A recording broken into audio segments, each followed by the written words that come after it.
Finalmente, a mediados de enero de 1913, llegan los primeros hermanos a Barquisimeto. Su arribo en el ferrocarril Bolívar es un acontecimiento para la ciudad. Tan solo un mes más tarde, el 16 de febrero, se inaugura el Instituto La Salle de Barquisimeto. Los hermanos Facundo Tomás, Juan, Urbano, Luis y Nectario María reciben a sus primeros 154 alumnos en Venezuela. A comienzos del siglo XX, Venezuela es un territorio fértil para las innovaciones pedagógicas que los hermanos de La Salle ponen en práctica en el Instituto de Barquisimeto. Cuando los hermanos llegan a Venezuela, la escuela era una escuela memorística, muy elemental, y La Salle, a través de estos hermanos, inicia una escuela que toca la realidad, que sale al campo, que ve la flora, las plantas, los astros, que escribe, que hace que los muchachos debatan ideas, propongan, escriban en la prensa, una prensa escrita, hay un periódico escolar, hay algunos artículos que aparecen en la prensa local. Las iniciativas de los hermanos delinean un estilo de enseñanza único en el país para la época. Lo que representa la fundación de estos colegios implicaban tener abruptamente, por ejemplo, en Barquisimeto, un cuerpo de profesores con personas con estudios superiores europeos, 10, 12 personas graduados en Europa. ¿Qué es lo que eso significaba en Barquisimeto en 1913? Lo que significaba un laboratorio, lo que significaba unas buenas clases de biología, lo que significaba la presencia de estos libros que, bajo otros términos, tal vez hubiera sido muy difícil que llegaran. De estas novedosas prácticas pedagógicas surgen los primeros equipos de fútbol y béisbol del país, importantes hallazgos científicos, periódicos, un comprometido movimiento pastoral y líderes, entre los que se encuentra un presidente de la República. Y ahí es bien interesante que la perspectiva de los hermanos de La Salle desde el primer momento desbordó esta perspectiva intraeclesial y empezó ya a interesarse por el país, por la biología del país, por la historia del país. Los hermanos de La Salle empiezan a entender la educación no solamente como una catequesis más algo de educación que puedan dar. De manera que este aporte, creo que es un aporte históricamente significativo que dieron los hermanos de La Salle. La fundación del Instituto de Barquisimeto inicia una etapa de crecimiento del proyecto lasallista en Venezuela. Durante las primeras 2 décadas se abren 4 colegios en los que los lasallistas son apoyados por las hermanas del Divino Maestro. La calidad de la educación impartida en ellos es reconocida pronto por otras regiones que solicitan la presencia de la congregación. A fin de atender esas solicitudes, en 1928, La Salle crea el noviciado de los 2 Caminos y más tarde, la Escuela Normal La Salle en Caracas. Los hermanos y maestros formados allí trabajan en los nuevos colegios y escuelas que abre la congregación a partir de 1932 en la región andina y central del país.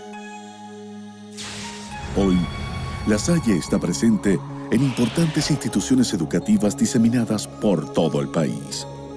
En ellas, hermanos y seglares forman alumnos con altos valores y conocimientos para la vida. En un centro de La Salle, cuidamos el desarrollo de la persona. En esta escuela tenemos la responsabilidad de acompañar a muchos jóvenes, a muchos niños, para que salgan allá afuera y sean constructores de un país. El centro del acto educativo es el alumno. Sabemos que es un ser creado por Dios a su imagen y semejanza, por eso lo tratamos con respeto y le ofrecemos mucho amor. Pienso que el joven lasallista debe fomentar la reconciliación. Un alumno independiente, capaz de pensar por sí mismo, capaz de ver la vida por sus propios ojos. Un individuo crítico, creativo, innovador. Hombres que sean capaces de ver la necesidad del otro, de ver la alegría, de ver la felicidad del otro y sentirse satisfecho.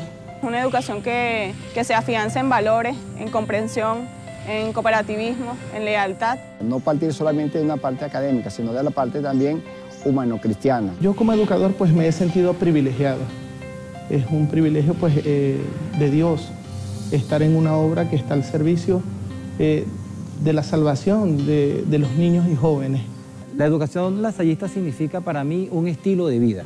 Un estilo de vida no solamente para mis hijas que se formaron en el colegio, sino para mi esposo y para mí como familia lasallista.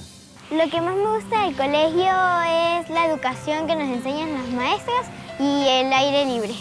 La clase de los profesores es excelente, ya que tú captas todo de verdad rapidísimo, los amigos que uno hace para el futuro. Yo soy musulmán y parece inverosímil estar en un colegio católico siendo musulmán, pero ahí ven lo que es La Salle. Porque nos enseñan lo que está bien y lo que está mal. Y creo que eso me va a ayudar a tomar mejores decisiones en el futuro. El modelo educativo lasallista, además de formar en valores, es intuitivo y práctico, lo que obliga a la educación a salir de los salones de clase. Así, desde las primeras décadas del siglo XX, alumnos y hermanos emprenden excursiones y trabajos de campo que develan una Venezuela hasta entonces desconocida.